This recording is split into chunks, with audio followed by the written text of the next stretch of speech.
welcome back to another episode of The Hardcore Casual with your boy, Base the Kid.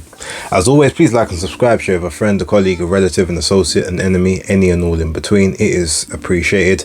A few interesting things have happened over the last couple of days, especially since the fallout that's taken place since the weekend.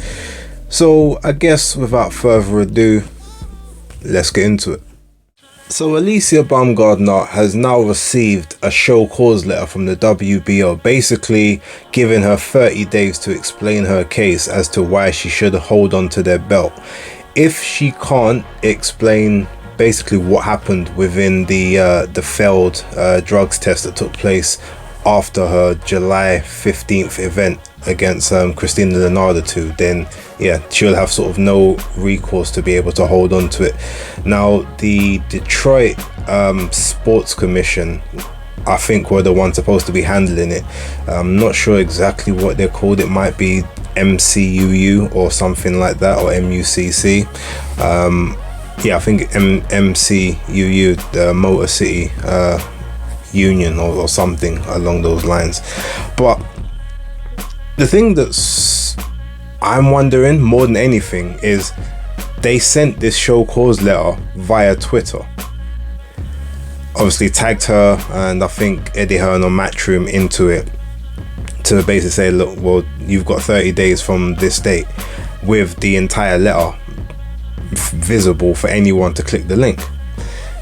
Now, to me, I'm wondering, is that not a breach of general rights or some form of confidentiality? I mean, obviously no one's name name's on it, but no one's address, I suppose, is on it or anything. But why would you send an important document like that to someone via Twitter when surely you must have an email address? And if you don't have an email address, you have access to get one. That to me seems very much underhanded, bit shady. I haven't seen that before myself. Obviously I've known of times where someone can get hold of a letter and then post it or something like that, but for the actual organization to deliver the news via Twitter, that's crazy to me, quite frankly. And if it was me personally, I'd definitely be looking at some form of legal suit as to why you've got my business all out in the street for people that don't need to be seeing it. That aside though, it's good that whatever is supposed to happen is now happening. I'm assuming the Motor City Commission have not been forthcoming with whatever investigation they're doing, and I guess the WBO are tired of waiting, saying, well, look, ultimately what's happening here, we need to know what's going on because we want our belt to be in circulation.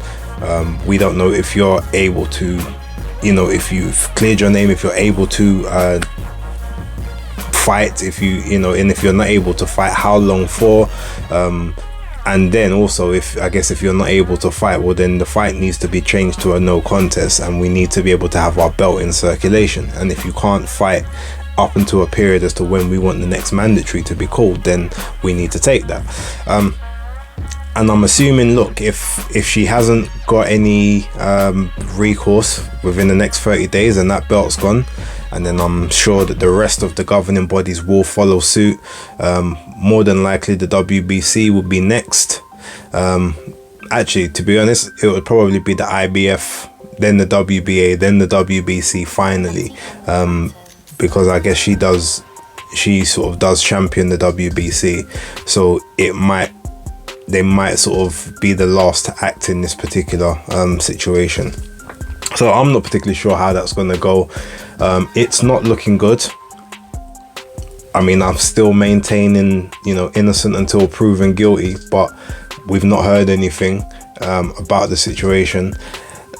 The one thing that makes me say maybe there is something here is that, Alycia's been active on X since it happened, since the day it happened up until now. She hasn't taken the day off. She hasn't quote unquote hidden. I mean, okay, she turned off comments on several posts back, sort of in July and maybe early August, but she's been visible, she's been going out doing appearances, doing shows. Like, you can still see what she's getting up to on a day-to-day basis. Usually a person doesn't do that unless they're confident in their case.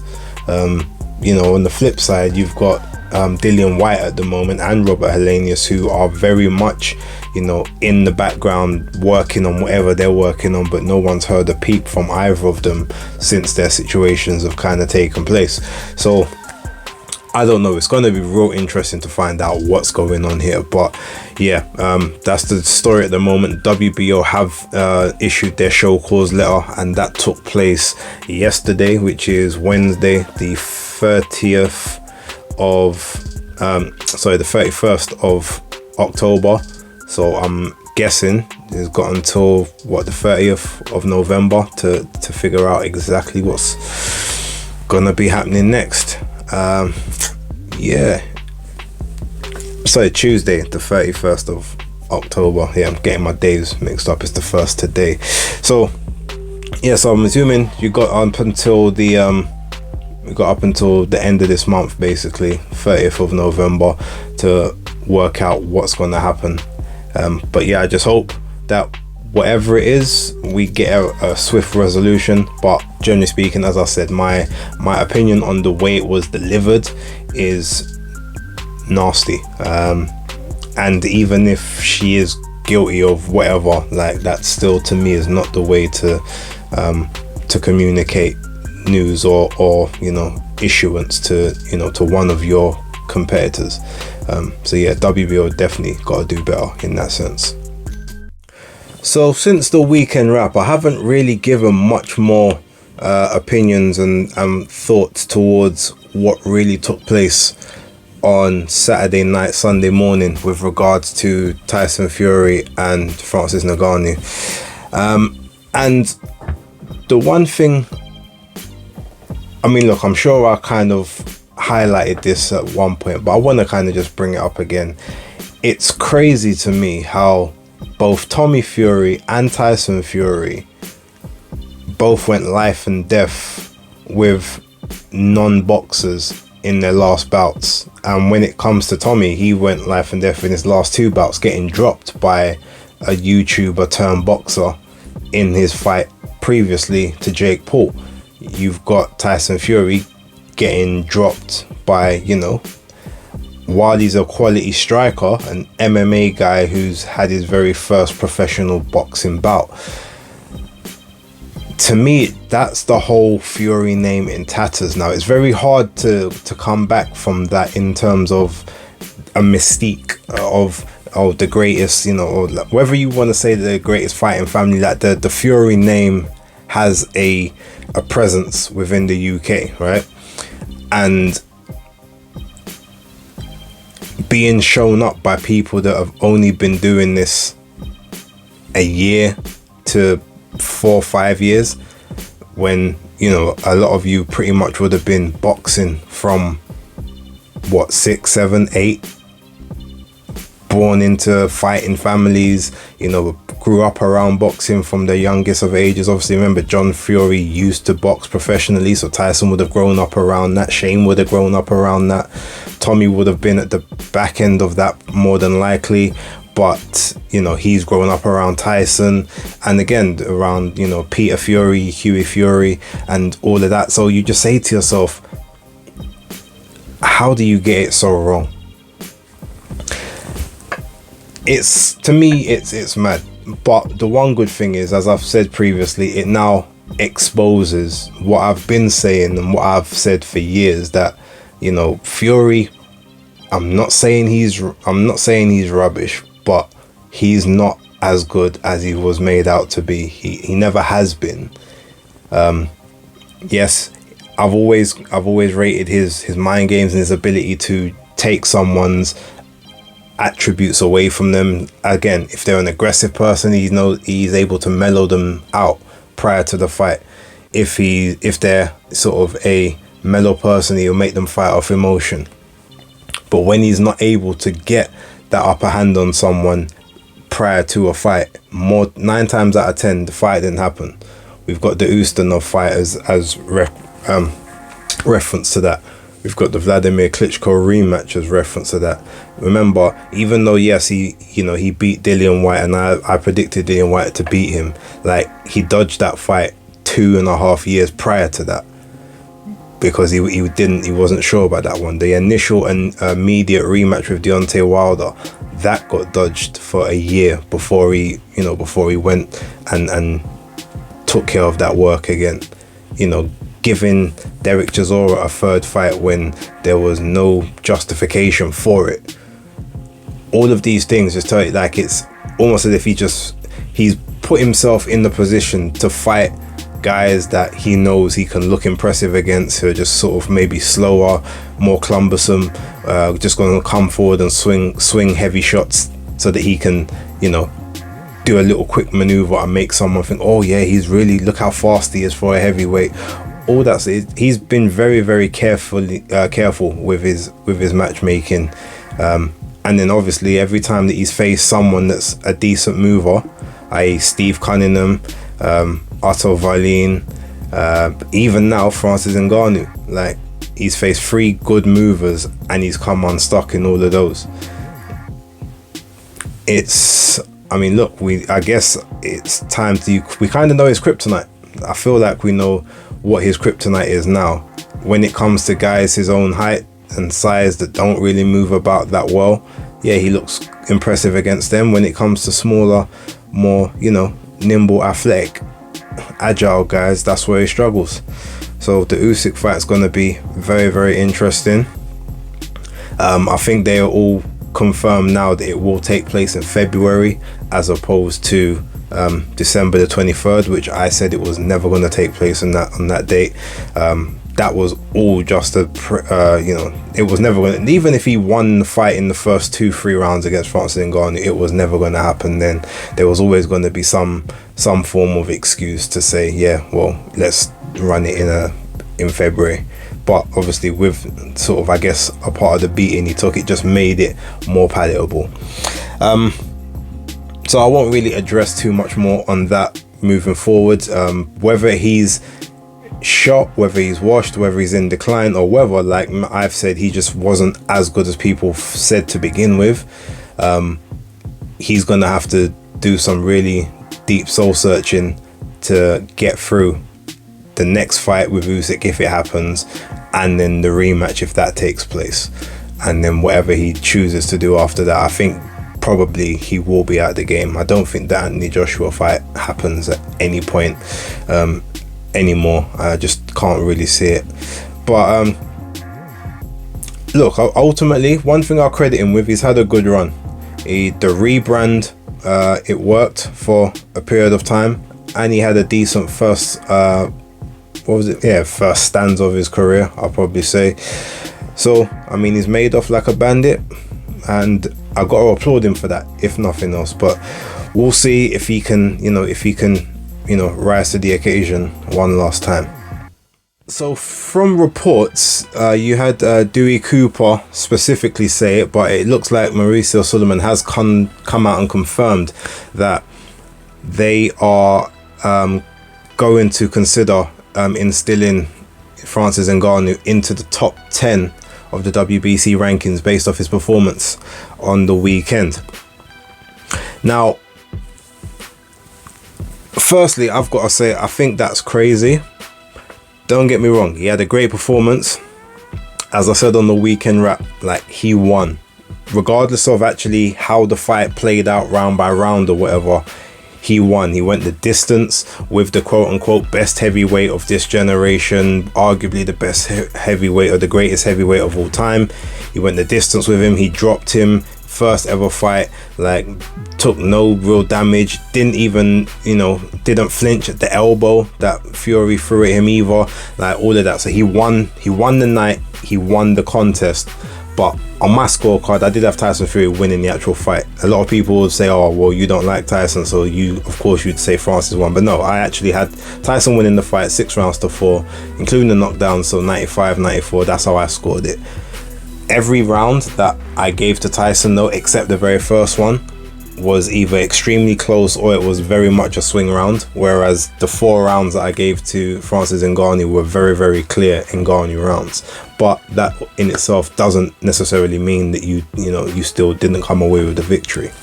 But ultimately, he still lost the fight.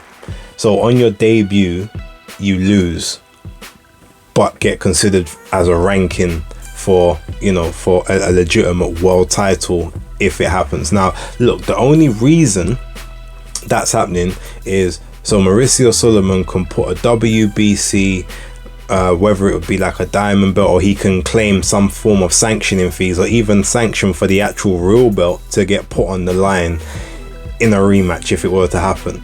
Either way, he wants to be able to get sanctioning fees off of Francis Ngannou, because he knows that from now he's a very hot commodity in the boxing world. Whether he faces Manuel Charr, whether he faces Derek Chisora, Anthony Joshua, Deontay Wilder, whoever he faces, it's going to be big money, and the WBC wants some of that money. So that's outside of that, there's no real justification for him to end up in that top 10, especially when you look at the top 10 rankings. There's not anyone feasibly in the WBC top 10 that you can say Francis Ngannou is markedly better than, that he beats them handily. There will be a few people you definitely look competitive against, I will give you that, but I wouldn't give him odds to take anyone in the actual top 10 and claim a victory.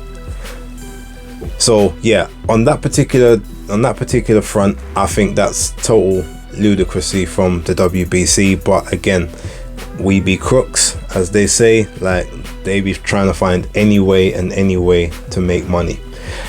That also being said, it's considering the fact that Francis Ngannou only started even his MMA career at the age of like 27, he's very malleable in being able to learn and adapt things. He's a very, very intelligent guy, and his body is just like a finely honed machine. So I think a lot of people have said, like, what would have happened if he actually started his boxing 10 years ago as well? And I kind of see it, because if he had been boxing for the last 10 years, I mean, he probably wouldn't be undefeated, but how much better would he have been than he is now? Like, there would be legitimate talks to say he potentially could be challenging for a world title, whether it was like maybe now or a few years ago, because he seems to pick it up. He seems to learn very, very quickly. He seems to identify openings and tactics extremely quickly. Plus, obviously, he's got unearthly God-given power when he delivers it correctly. So, and look, to be honest, if Deontay Wilder could be a world champion, there's no reason to say Francis Ngannou couldn't have been a champion if he had sort of 10 years training prior in just this one discipline. But yeah, I said before I'd like to see him face Derek Chisora next, get a W that way. Derek is always looking for a payday. That'll still be a fight that could sell, maybe towards the end of Riyadh season for this year. If Manuel Charr doesn't fight Anthony Joshua, which I still think is his aim for January time or whenever, then maybe you could get Francis Ngannou to face him for that WBA regular. He's always looking to sell that belt to the highest bidder. That could be an option there. And then you maybe come in 1-1 or 2-1 in the winning bracket, run it back with Fury if he wants it, or go for Deontay Wilder, go for an AJ fight. I mean, now that he's shown that he's actually credible in that space, I think Anthony Joshua might be more open to it than he was before. Remember, before he said, no, I'm not interested, but now there might be a ranking on the line. It's an official bout. You've seen that he's actually got some skills, and he's got the power, so you might be more interested, and that you can make a lot of money on that one, especially while you're waiting for any potential world title opportunities to appear. So I guess we'll have to wait and see. But yeah, look, I've always actually liked Francis Ngannou. I've watched every one of his UFC fights, and I've always liked his story. he was one of the few ones that whenever his events was come on, I'd make sure I did record them or watch them live. So I've followed his career. I knew he had hands, and I said I was never one of the people that said, "Oh, it's a total mismatch. He'll get like destroyed in a round or two." But ultimately, again, he just never had the right to go the distance with who people claim is the greatest of this generation. So yeah, that in itself, again, it shows how good he is and how malleable he is, but it also shows how overhyped and overrated Tyson Fury is. And I'm glad that finally people are seeing that. But yeah, let me leave it there. Thank you guys very much for watching this one. Probably will have another video drop tomorrow, so look out for that. But for right now, it's the Hardcore Casual out.